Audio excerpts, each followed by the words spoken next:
আসসালামু আলাইকুম। ভালো আছেন দর্শক আপনারা? আল্লাহর রহমতে আমিও ভালো আছি। সোনামনু কিচেনে সব কিছু রেডি হয়ে গেছি। সোনামনু কিচেন থেকে আপনাদের সবাইকে স্বাগতম। সমস্ত জিনিসপত্রই রান্নাঘরে হাজির হয়ে গেছি। এই যে বাটিতে ডাল, ছোলার ডাল, এই ডাল দিয়ে আর এই শাক দিয়ে একটা রেসিপি তৈরি হবে। দেখছেন তো, এই শাকগুলা বাছা কোটা করবো, করে সুন্দর করে কুটবো, কুটি ডালের সঙ্গে একটা রেসিপি তৈরি হবে। আর এটা মিষ্টি কুমড়ো, এটা ধুমুর ডোগা, এটা এইগুলা তেলাকচুর ডোগা। আর এইগুলা দেখছেন তো, এই যে বড় বড় পটলের ডোগা নিয়ে এসছে অনেক কটা, দিয়ে এইগুলা দিয়ে একটু মাছ দিয়ে সবজি বানাবো। এগুলা কুটা বাছা করে নিই, তারপরে রান্না শুরু হবে। সব আজকে লতা পাতা দিয়ে রেসিপি তৈরি করব। রেসিপিটা আপনারা সবাই দেখতে থাকুন। এই যে দেখছেন তো, কত সুন্দর লাল লাল মাথায় ফুল। আর ওই বাটিতে এটা ছোলার ডাল, এই ছোলার ডাল দিয়ে রান্না হবে এইটা। আর এটা মিষ্টি কুমড়োর ডোগা, দেখছেন এটা পটলের ডোগা, পটল। এগুলা ধুমুর ডোগা, এবার এগুলো ধুমুর, দেখছেন তো, এগুলো তেলাকচুর ডোগা। শাকের শীষগুলা সুন্দর করে ছাড়িয়ে নিচ্ছি, দেখছেন তো লাল লাল শীষ। এই যে কত বড় বড় সুন্দর করে কুটি বেছে নিব, বেছে তারপর রান্না হবে, জানেন তো। দেখেন এইগুলাকে ফেলে দিতে হবে, এগুলা ফেলে দিই কুটতে হবে। সুন্দর করে ছাড়িয়ে ফেললাম। এই শাকটার নাম সুন্দর করে কণ্ঠনের শাক, ছোট ছোট করে শাকটা ছোলার ডাল রান্না করলে খুব হেভি লাগে। রেসিপিটা তৈরি হবে, ছোলার ডাল রান্না হবে, ছোলার ডাল আর শাক হবে।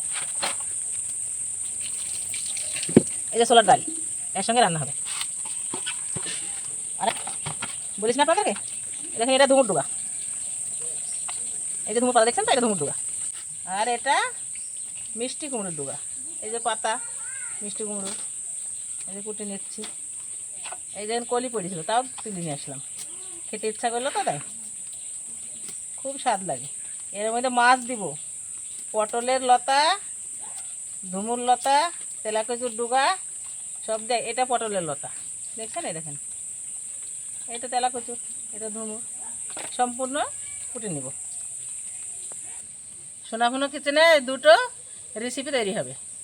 রেসিপি এটা হবে লতা পাতা দিয়ে মাছ দিয়ে তরকারি, আর এটা হবে ছোলার ডাল দিয়ে ঠনঠনি শাক। এবার আমি ধুয়ে কুটে নিব। আঁকাটা ধরিয়ে দিলাম, মাছটা ভেজে নিব। কড়াই সরিষার তেল দিব, কড়াইটা গরম হলে সরিষার তেল দিয়ে মাছ দিয়ে দিব।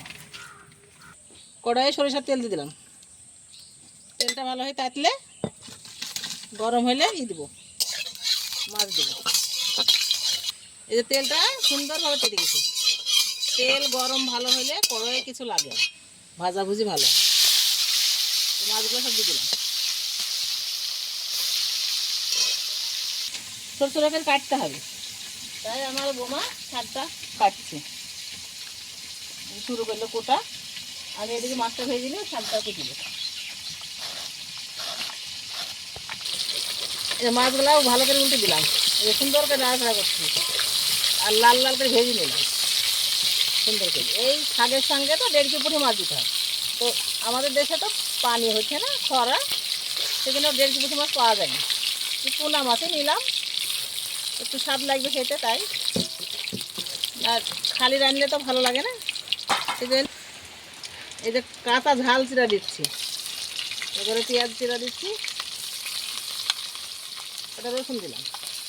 এগুলো একটু লাল হলে মশলা দিব, দিয়ে মাছগুলা, তারপরে ওই যে পটলের ডোগা, মিষ্টি কুমড়োর ডোগা, ধুমুর ডোগা আর তেলাকুচুর ডোগা, ওইগুলা এক জায়গায় রান্না হবে মাছ দিয়ে। আর কাঁচা মরিচ সুন্দর হয়ে লাল হয়ে গেছে। এবার জিরি গুঁড়ো, ধনের গুঁড়ো, হলুদ, লবণ ঢেলে দিলাম তার মধ্যে গুলি, নাড়াচাড়া করবো করি।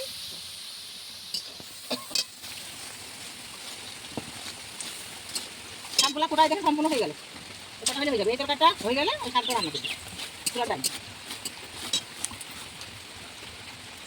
আমার এই মশলাটা সুন্দরভাবে কষানো হয়ে গেছে, সেন্ট বেড়াইছে। এবার আমি শাকগুলো দিয়ে দেবো, মিষ্টি কুমড়োর ডোকা, ধুমুর ডোকা, তেলাকচুর ডোকা আর পটলের ডোকা, তার সঙ্গে পোনা মাছ, এগুলো একটু কষি দেবো, দিয়ে ঝোল দেবো। এই যে শাকগুলা কষাচ্ছি, একটু পানি আছে মরবে, একটু ঢাকা দিবি, তাহলে সিদ্ধ হবে। একটু ঢাকা দিলাম, এই যে ঢাকনাটা তুলে নিলাম, একটু লাড়াচাড়া করছি, এই মাছগুলো ঢেলে দেবো। মাছগুলো দিলাম, একটু দেরি, একটু ঝোল দিলাম, একটু ঝোল দিলাম, ঢাকা দিয়ে দেবো, ঢাকা দিয়ে দিলাম। হ্যাঁ, তরকারি ঢাকা দিয়েছিলাম, আলগা পেলাম। দেখছেন তো কত সুন্দর ফুটছে আর ভক ভক করে ভাব বেড়াইছে। এই দেখুন ধোঁয়া উঠছে, একটু সুন্দর হয়ে সুন্দর হয়ে আমার তরকারি সিদ্ধ হয়ে এসছে। আর একটু জাল দিয়ে আমি ফেলবো, সুন্দর হয়ে গেছে। এই তরকারিটা ঢাকনা আলগা করলাম, সুন্দর হয়ে সিদ্ধ হয়ে গেছে। ঢেলে নেব বাটিতে। বিসমিল্লাহ।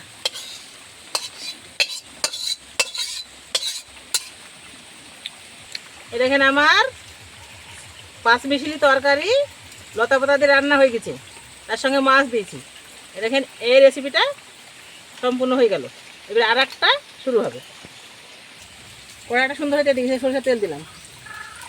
এবার চুলার ডাল দিয়ে ঠনঠনি শাক রান্না হবে। আপনারা কোটা বাছা গোটা সব দেখেছি ভিডিওটা পুরো দেখবেন, লাইক শেয়ার কমেন্ট করবেন আর ভিডিওটা সাবস্ক্রাইব করবেন। আমি খুব সুন্দর করে রান্না করছি, এই রান্নাটা দেখবেন আপনারা। দেখছেন তো অনেকগুলো পেঁয়াজ রসুন কাঁচা মরিচ দিয়েছি, এগুলো একটু লাল হলে ছোটো ডাল ঢেলে দেবো। পেঁয়াজ রসুন আর কাঁচা মরিচ দেখেন লাল হয়ে গেছে। এবার জিরি মশলাপাতি গুঁড়ো, হলুদের গুঁড়ো, লবণ এই দিয়ে দিলাম, একটু ফুটিয়ে নেবো। ফুটিলে আবার ছোলা ডালটা ঢেলে দেবো।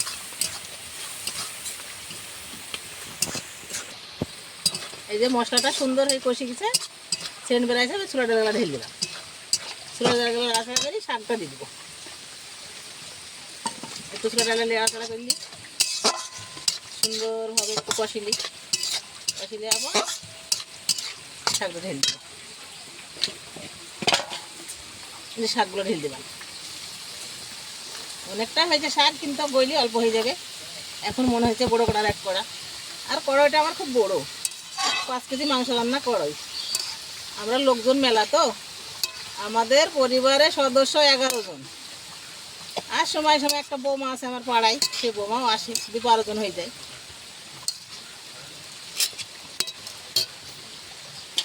ঢাকা দিয়ে দেবো, ঢাকা দিয়ে জাল দিয়েছি অনেকক্ষণ থেকে। এই দেখেন শাকে অনেক পানি বেরিয়েছে, এই পানিটা মরা পর শাকটা শুকনো হওয়ার পর শাকটা রান্না সম্পূর্ণ হয়ে যাবে। আপনারা পুরো ভিডিওটা দেখুন, আপনাদের জন্যই তো এইগুলো আমি করছি, আপনারা দেখবেন বসে বসে। ঢাকা দিয়ে দিলাম, এই যে ঢাকনাটা আলগা করলাম। এই যে পানিটা মরিয়ে এসছে, আর একটু জাল দেবো, হয়ে যাবে, সিদ্ধ হয়ে গেছে। খুব সুন্দর বাসনা বেড়াইছে, খুশবু বেড়াইছে। আপনারা খুব সহজ পদ্ধতিতে রান্না করলাম, দিয়ে আপনারা রান্না করে খেয়েন। হ্যাঁ, আর বাড়ি কাছে হলে চলে আসেন আমার কিচেনে, খাওয়া দাওয়া করে যান। এক্ষুনি ঢেলে ফেলবো। আজ কি বৃষ্টি বাদলের দিন, বেশি কিছু রান্না করতে পারলাম না, চারিদিকে থই থই পানি, তাই শাকসবজি রান্না করলাম, দুটো তরকারি রান্না করলাম। দেখছেন তো চুলার ডাল আর ঠনঠনি শাক কত সুন্দর ঝরঝরি করে রান্না করলাম, দেখতে হেভি লাগছে। আর দেখছেন চারিদিকে কত পানি, দেখছেন কত বৃষ্টি চারিদিকে, ঘর থেকে নামার উপায় নাই, তাও কষ্ট করি শাকসবজি রান্না করলাম। এই যে রান্না সম্পূর্ণ হয়ে গেছে, এবার জিরে ভাজা দিচ্ছি। আপনারা ভিডিওটা পুরো দেখেন, লাইক শেয়ার কমেন্ট করেন, সাবস্ক্রাইব করেন। বন্ধু আপনারা সবাই ভালো থাকেন, সুস্থ থাকেন। আল্লাহ হাফেজ।